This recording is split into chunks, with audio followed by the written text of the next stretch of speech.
सरकंडा गांव का एक कोना, टूटी फूटी झोपड़ी में रहता था हरिराम, एक गरीब किसान। उम्र कोई 55 की होगी, लेकिन चेहरा ऐसा जैसे 70 पार कर चुका हो। झुर्रियों से भरा चेहरा, फटे कपड़े और आंखों में सूखा हुआ सपना। किसी जमाने में खेत हरा भरा था, लेकिन अब बंजर। हरिराम की जमीन बहुत कम थी, सिर्फ आधा एकड़। वह भी अब सूख चुकी थी। 2 साल से बारिश नहीं हुई थी। जो बीज बोए थे वो भी नहीं फूटे। घर में खाने को कुछ नहीं बचा था। बीवी सुगनी और 2 छोटे बच्चे भूख से तड़पते थे।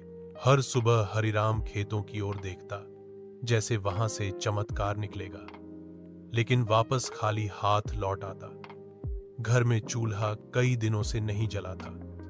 कभी कभी सुगनी जंगल से साग पत्ता लाती थी, लेकिन बच्चों को भरपेट खाना कब मिला था यह याद भी नहीं। एक दिन हरिराम ने पास के शहर जाने का फैसला किया।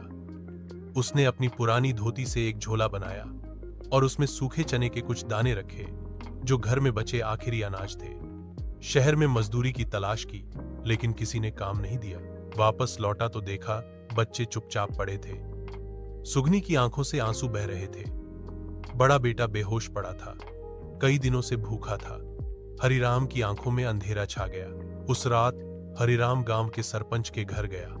हाथ जोड़कर बोला, मालिक, थोड़ा अनाज दे दीजिए, बच्चे भूख से मर जाएंगे। सरपंच ने देखा और कहा, हरिराम, तुम्हें तो सरकार से राशन मिलता है ना, जाओ वहीं से लो। लेकिन सरकारी राशन 2 महीने से नहीं आया था। कोटेदार ने कहा था, लिस्ट में नाम नहीं है।